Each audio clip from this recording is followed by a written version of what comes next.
ওই পঞ্চায়েত থেকে বিক্রি করে আসছে আর ওই খাউল চাল খাচ্ছে। খাউল খাচ্ছ, ও চালকে খাওয়া যাবে?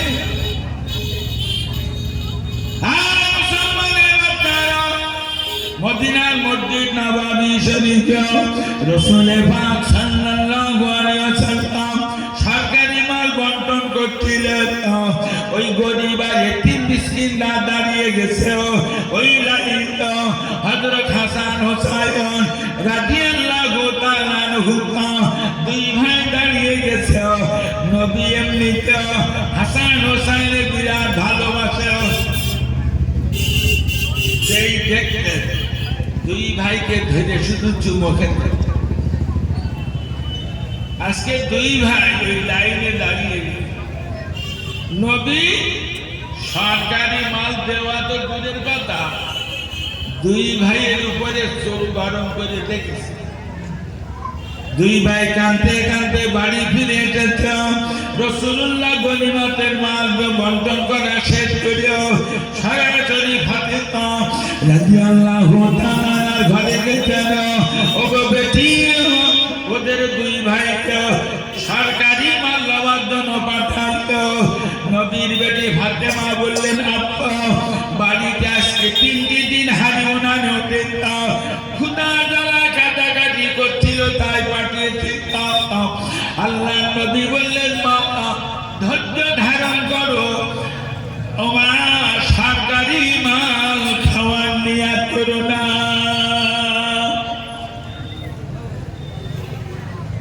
মেয়ে ছেলে মাসে তো 1000 টাকা নেচ্ছ, কি করতেছ?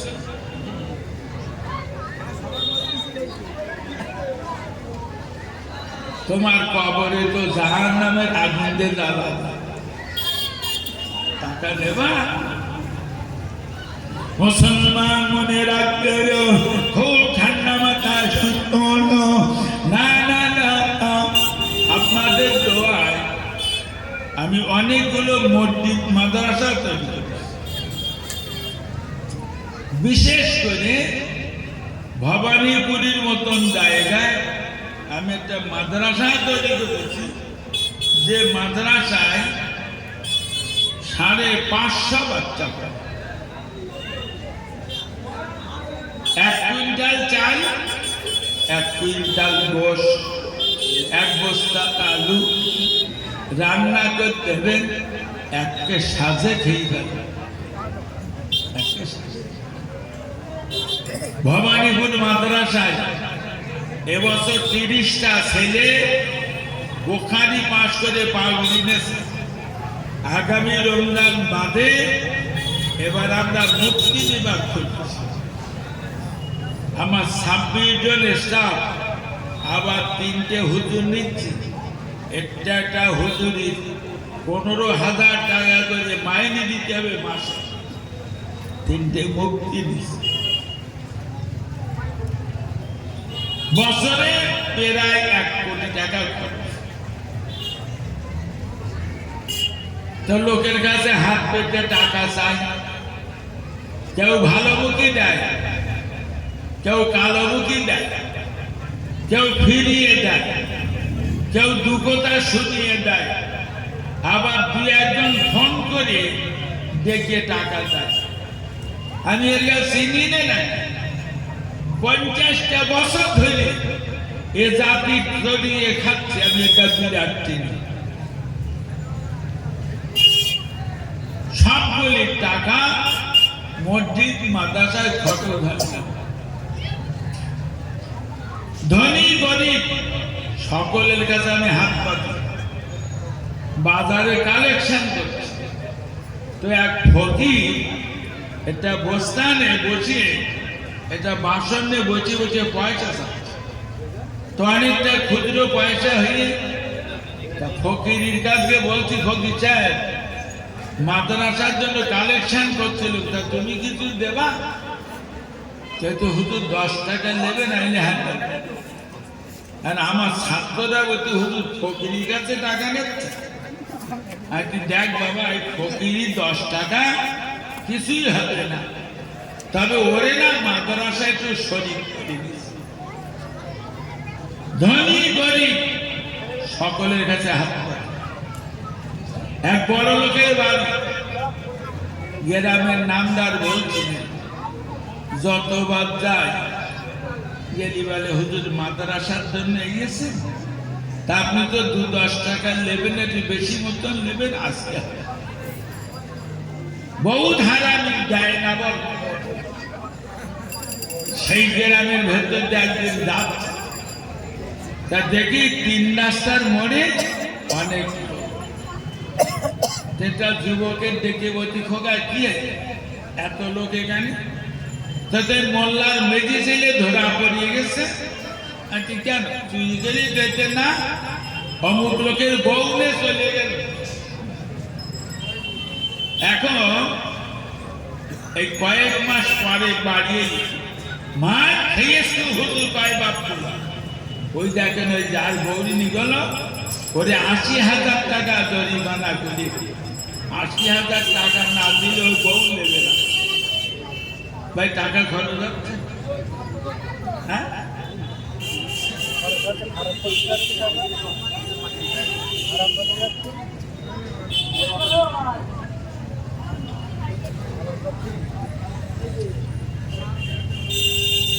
কি বলিছি বলা যাচ্ছে নাকি? এই ভাই বলা যাচ্ছে একবার ধরো ছড়ে আল্লাহুম্মা সাল্লি আলা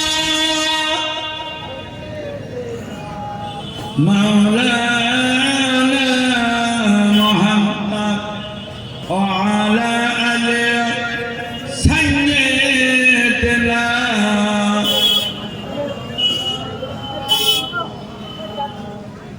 ये छात है गुलाबी का बाता, जुजदान की खुशबू आती है जब इंसान पढ़ती है सुबह शाम में तस्बीह, तो दान की खुशबू आती है। अल्लाहुम्मा सल्ली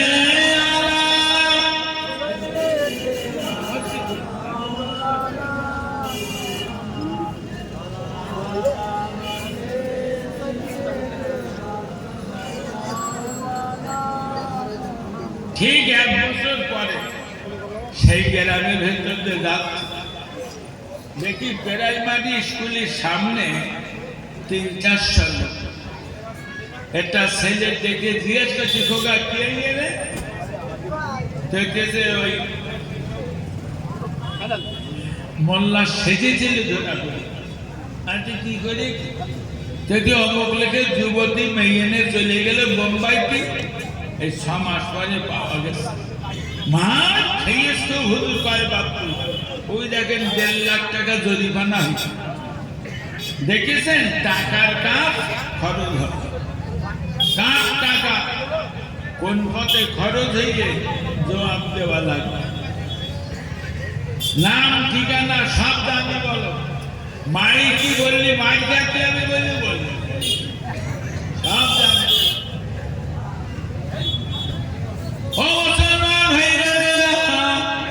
খুব মাথা ঠান্ডা করে শুনুন আমার সোনার মতুটা, কিয়ামতের দিন আল্লাহ জিজ্ঞাসা করতেন 5টা পরে জবাব দাও। 1 নম্বর প্রশ্ন হায়াতের জিন্দেগির ইতিহাসটা বলতো। 2 নম্বর প্রশ্ন কবিতা যৌবনটা কি হালাতে কাটিয়েছিলে বলতো। 3 নম্বর প্রশ্ন কিভাবে জীবনে রোজগার করেছিলে বলতো।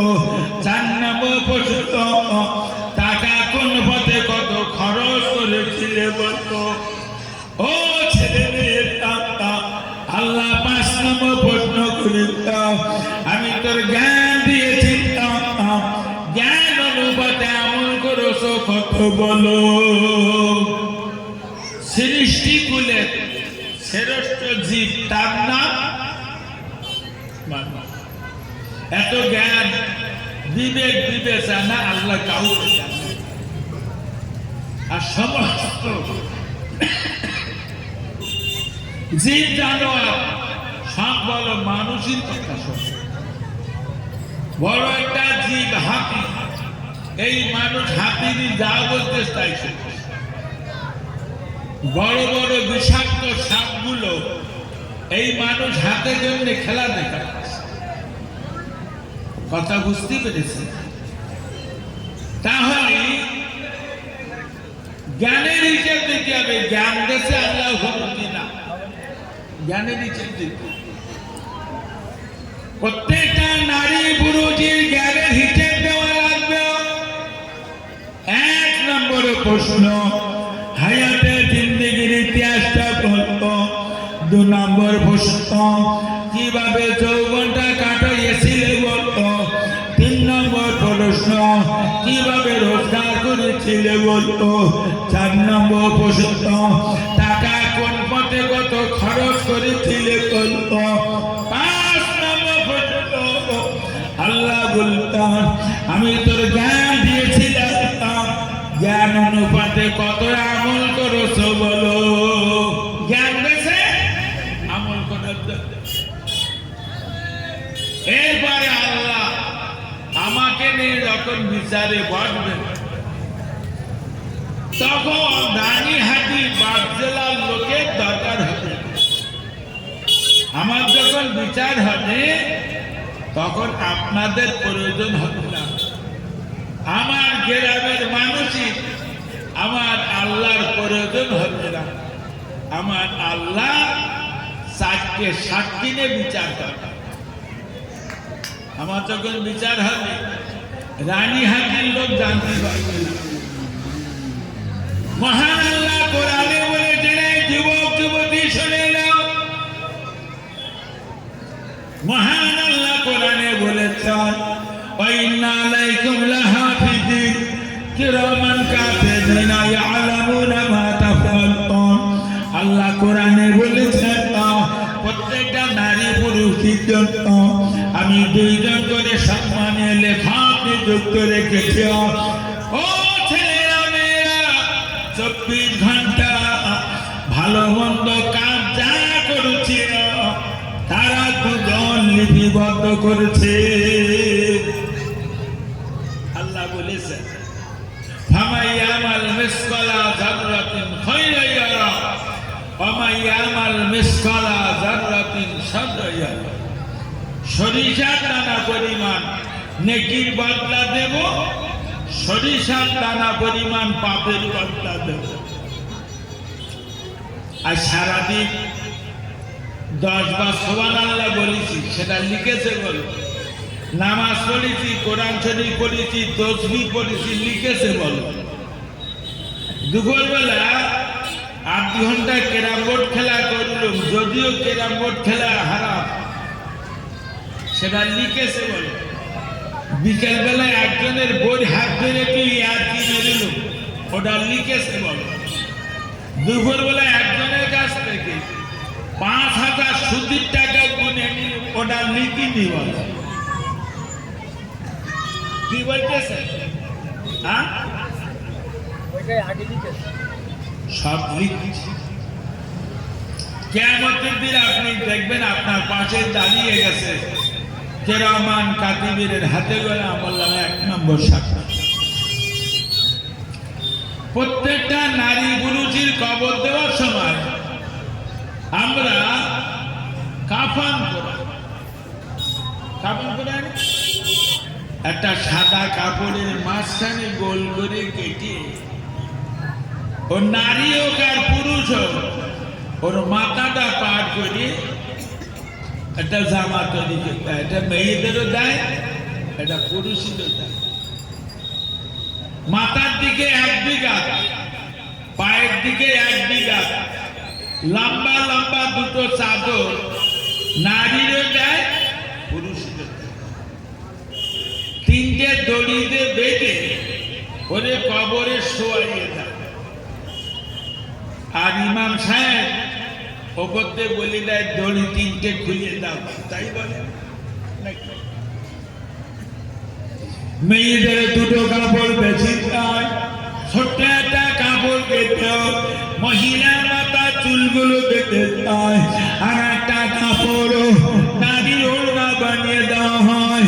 ওগো নারী, তুমি মনে রাখবে তোমার কবরে শোয়ানো সাথে সাথে রোমান নামক একটা ফেরেশতা কবরে প্রবেশ করে ওই নারীটাকে ডেকে বসায়, এই মহিলা উঠে বসো। কাট হয়েছিল না, উঠে বসো। পুরুষ কবরে শোয়ানো সাথে সাথে রোমান নাম ফেরেশতা কবরে প্রবেশ করল। না না মুসলমানের বাচ্চা, ওই পুরুষটার কবরে গিয়ে রোমান ফেরেশতা দেখে বসায়, ওর গায়ে জামাটা গায়ে রাখে, লম্বা চাদর দুটো ওর দেহ থেকে খুলে মুসলমান মনে রাখতে, ও আমার সোনা মজুরা, ওগো মহিলা, তোমার মাথায় কাপড়টা মাথায় রাখতে, তোমার গায়ে জামাটা গায়ে রাখতে, আয় নারী তোর ওড়নাটা গায়ে দেবে, লম্বা চাদর দুটো রোমান ফেরেশতা খুলে দেবে। ওগো নারী, ওগো পুরুষ, রোমান ফেরেশতা বলবে, এই আঙুলটাকে সাদা আঙুল বলো, সাদা আঙুল দিল কলম বানাও, তোমার মুখে থুতুটাকে কালি বানাও, টপ টপ করে লেখো জীবনে কত নামাজ পড়েছো, কত রোজা করেছো, কোন মসজিদে কোন মাদ্রাসায় কত দান করেছো, কোন গরিবের মেয়ের বিয়ের ভিতরে কত খরচ করেছো, জীবনে কত জানাজা নামাজ পড়েছো, কত মিলাদ মাহফিলে দিয়ে বসেছো, সব কথাগুলো মনে হবে। ও কিন্তু গড়গড় করে লিখে ফেলতো, আর একটা কাপড় নিয়ে বলতো, এই কাপড়টাই লেখো জীবনে কত নামাজ অবহেলা চোখে দেখেছো, কত রোজাকে তুমি তাচ্ছিল্য ভেবেছো, জীবনে কত হাজার মিথ্যা কথা বলেছো, তোমার জীবনে তুমি কত মিথ্যা কথা বলেছো, জীবনে কত ব্যভিচার করেছো, কত পেটি মদ পান করেছো, সব নোংরা কথাগুলো আর একটা কাপড়ে লিখে দাও। লিখতে হবে বলো, ওখান মমতার পুলিশকে আমার আর বাঁচাতে পারবে না, তবে মোদির পুলিশ পারবে না।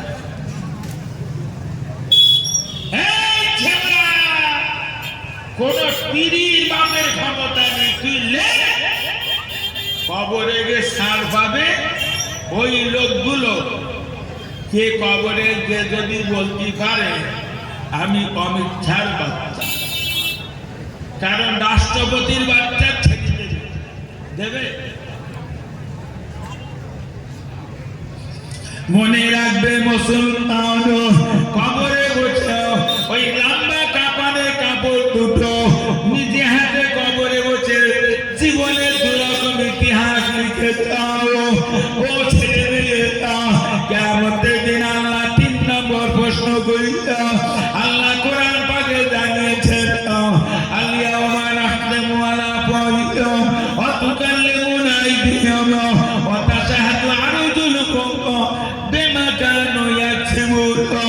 আমার আল্লাহ কোরআনে জানিয়েছেন প্রত্যেকটা নারী পুরুষের কিয়ামতের দিন বিচারের সময় আমি জোরে জোরে কথা বলছি, আল্লাহ বললেন বান্দা বান্দি কিয়ামতের দিন বিচারের সময় আমি তোর জবানকে সিল করে দেব, তোর হাতের আর পার জবান খুলে দেব, সব বলে দেবে নিজের হাত আর পা। এখন তো হাতের বিরাট যত্ন ভাই, বাথরুমে রাত্রে হাতে সাবান দেয়, ওরে বাবা। এইখান থেকে 60 বছর আগে এদেশে পাকা পায়খানা ঘর পাওয়া যেত না, ওই 2-1 জনের বাড়ি মাটির পায়খানা ঘর পাওয়া যেত, আর লোক সব রাস্তার ধারে পায়খানা করত। মেয়ে ছেলে বেটা ছেলে সব ওই রাস্তার ধারে পায়খানা করতে আমরা দেখিনি। বাট বাগানে, হলদি বাগানে, কলা বাগানে সব পায়খানা করতে আমরা দেখিস। এখন তো ঘর করার আগে পায়খানা ঘর, আর তাতে পায়খানা ঘরে যাওয়ার আগে সাবান। হাতের যত্ন নেচ্ছ, সব বলে দেবে কিয়ামতের দিন তোমার জীবনে তুমি কি করেছো। মুসলমান, আল্লাহ নবী বললেন কিয়ামতের দিন 4 নম্বর সাক্ষী নেবে এই মাটিও, যে মাটিটার উপরে দাঁড়িয়ে নামাজ পড়েছেন, যে মাটিটার উপরে বসে কোরআন পড়েছেন, যে মাটিটার উপরে বসে ওয়াজ শুনেছেন, যে মাটিটার উপরে বসে আল্লাহর কাছে কেঁদেছেন, যে মাটিটার উপরে বসে না মুসলমানের বাচ্চারা যে মাটিটার উপরে বসে আল্লাহর কাছে কেঁদেছেন, যে মাটিটার উপরে বসে তওবা পড়েছেন, যে মাটিটার উপরে বসে কলেমা পড়েছেন, যে মাটিটার উপরে বসে মদ খেয়েছেন, যে মাটিটার উপরে দাঁড়িয়ে ক্যারাম বোর্ড খেলা করেছেন, যে মাটিটার উপরে বসে লোকের যুবতী বিবির সঙ্গে ব্যভিচার করেছেন, ও সোনার বন্ধুরা, কিয়ামতের দিন মাটি 4 নম্বর সাক্ষী হবে।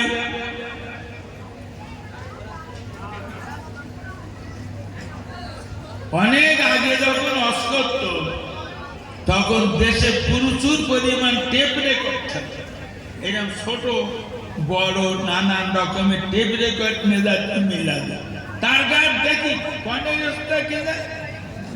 এখন ওয়াজ সব মোবাইলে নেনেছে। 20 বছর আগে কনে কি ওয়াজ করে এখন শুনিয়ে দিত, এত উন্নত। আজকে রানিয়াটি কি ওয়াজ করছি, এক্ষেত্রে 50 বছর পরে দিয়ে এখন থাকবে না, ওই ফোনে জিজ্ঞেস করবেন, ও বলে দেবে বল রানিয়াটি এত কিরাম করে কি ওয়াজ করে বল বলে দেবে।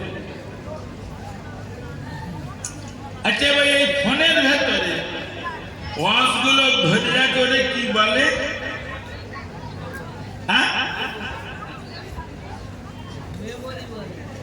মেমোরি বলে। মেমোরি দেখেছেন কত লম্বা বলেন? এটা তেঁতুলির দানা মাঝখান দিয়ে কাটলি, যেরা ওইরাম একটুখানি কালো মতো, ও এখানে হারিয়ে গেলি খুঁজে পাওয়া কঠিন। কি বলতেছে? বলছে হুজুর আমার এই মেমোরিটা না 64 জিবি। তার মানে যদি এ বাংলায় ও বাংলায় এমন কোন হুজুর নেই যে হুজুরি ওয়াজ আমার মোবাইলে নেই। আর একজন বলছে হুজুর ঢাকা থেকে বোম্বাই পর্যন্ত যত নায়ক আর নায়িকা আছে প্রত্যেকের ওয়াজ সব আমার মোবাইল, প্রত্যেকের ছবি আর গান বাজনা নাটক আমার মোবাইল। আচ্ছা একটু বলবেন এই মোবাইল আর এই মেমোরি তৈরি করেছে জেনেরা না ফেরেশতারা? মানুষই তৈরি করে। মানুষই তৈরি করে কারা?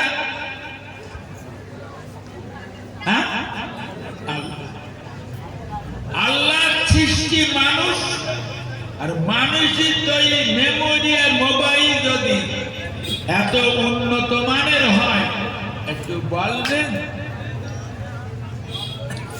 আল্লাহর কুদরতি মেমোরিটা এই মানুষই তৈরি মেমোরির চেয়ে উন্নত মানের না দুর্বল মানের?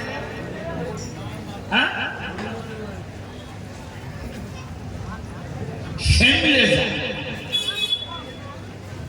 বেশ কিছুদিন আগে ভারত অস্ট্রেলিয়ার খেলা, আমি কোথায় একটা জলসায় যাচ্ছি, আমার গাড়িতে 2-3টে ছাত্র, ছেলেরা বলছে হুজুর ওই দেখেন পর্দায় খেলা দেখাচ্ছে। কোথায় খেলাচ্ছে দাদা? এইখানে পর্দায় খেলা দেখাচ্ছে। এত উন্নত বিজ্ঞান।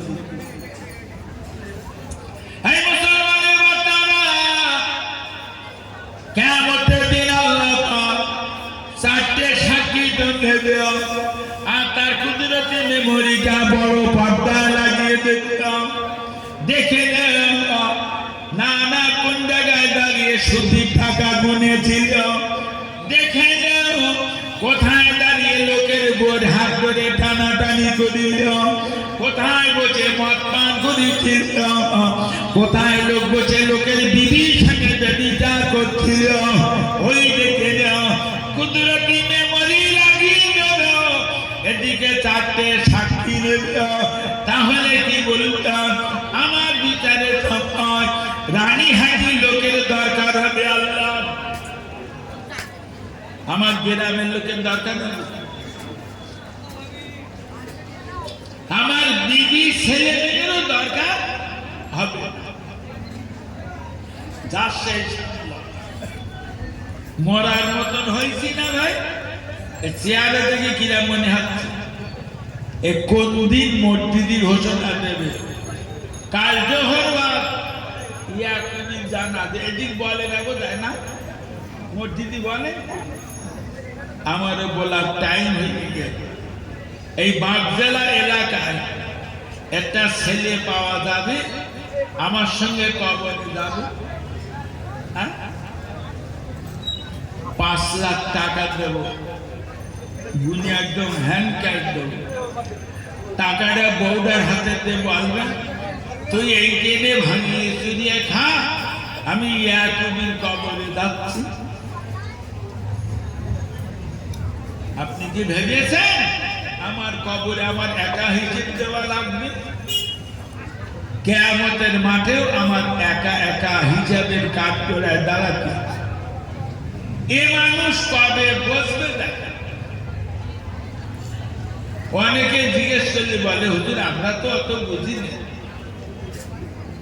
আমি অনেক সময় বিচার সালিসিও ধরে যাই, এটা সালিসি ধরে গেছে।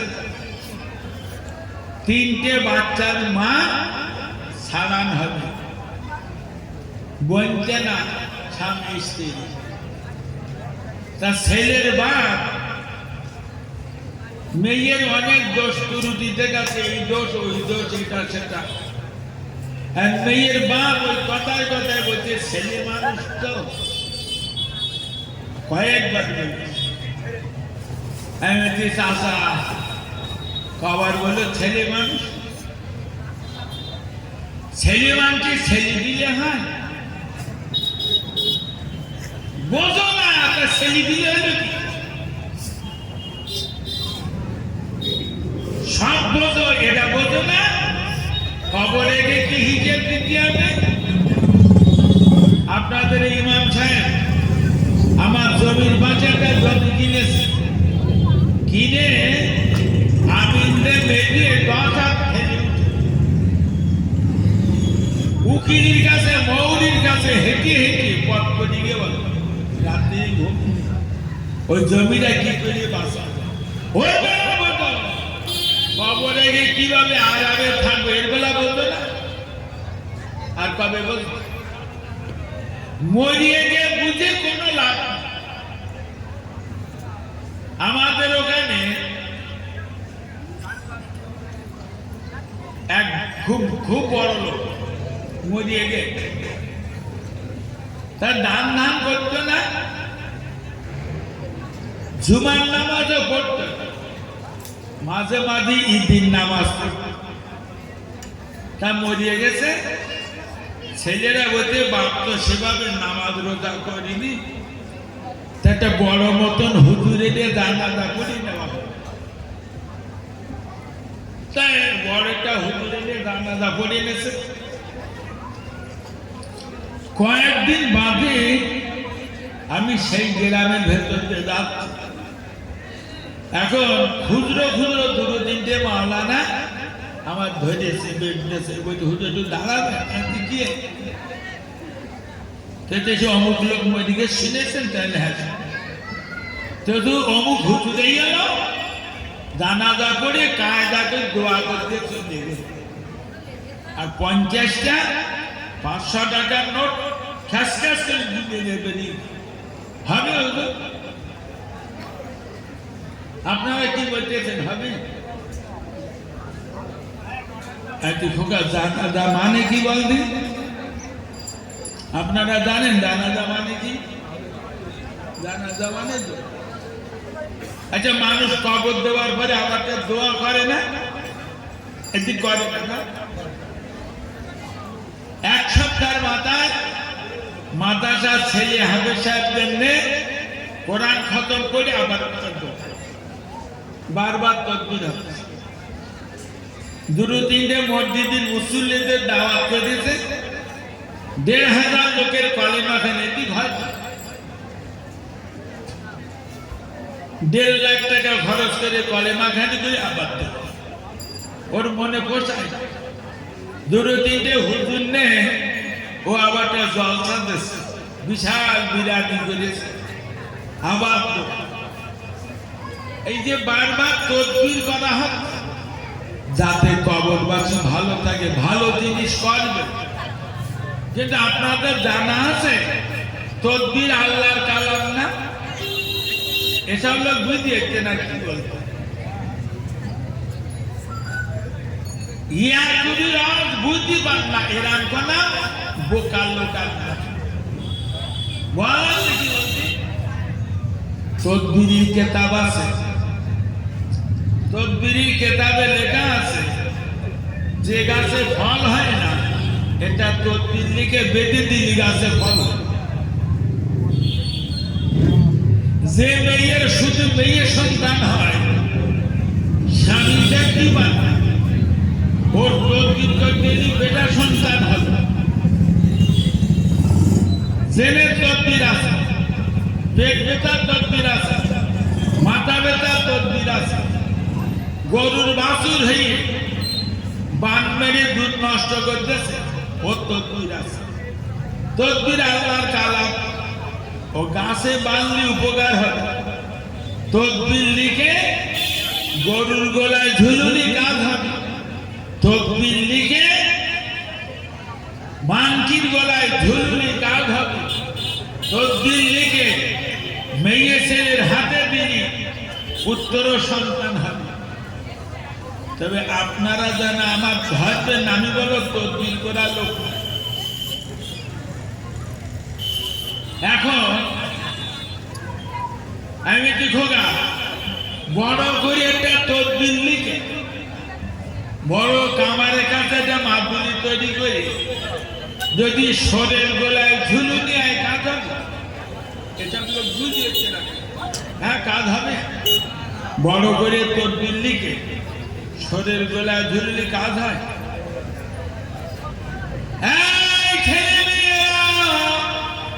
বেনামাজি বেরোজগার টিভি খোরো টাসর নার খোরো ভাঁড় খোরো গান খোরো মদ খোরো জুয়া খোরো এদের জানাজা পাতা কুলখানি করা সামরে সামি করা মানে সরের গোলায় মাল্লি ঝুলানোর মতন হয়। আচ্ছা নবীর চেয়ে বড় হুজুর কার কার বলা যাবে? তাড়াতাড়ি বলে। আমি 50 বছর রস করছি, আমি তো বড় হুজুর না? রাসূলুল্লাহ কবরের ধারে দাঁড়িয়ে কবরে আযাব, তিরমিজি শরীফের হাদিস এসেছে হযরত সাদ বিন মুআয রাদিয়াল্লাহু তাআলা আনহু মদিনা সাহাবীদের বড় নেতা ছিল, মোড়ল ছিল। একদল মদিনাবাসীকে নিয়ে মক্কায় গিয়ে নবীর হাতে কলেমা বলে মুসলমান হতো। সাদ বিন মুআয মক্কায় গিয়ে নবীকে বারবার বকে দিয়া রাসূলুল্লাহ হুজুর আপনি মদিনা চলুন, এদের এই অত্যাচার আমার সহ্য হয় না। নবী বলতেন যাও বাবা ধৈর্য ধরো, আল্লাহর হুকুম হলেই চলে যাও। আল্লাহর হুকুম হয়ে গেলে নবী মদিনায় চলে গেলেন। নবীর সঙ্গে আবু বকর গেছে, তা আবু বকরের জন্য আলাদা ঘর, নবীর জন্য আলাদা ঘর। নবী মদিনায় চলে যাওয়ায় মক্কায় বহু সাহাবী বিবি ছেলে মেয়ে ঘর বাড়ি টাকা পয়সা ফেলে রেখে সব মদিনায় চলে গেছে। নবী আমার সাদ বিন মুআয বলিয়া রাসূলুল্লাহ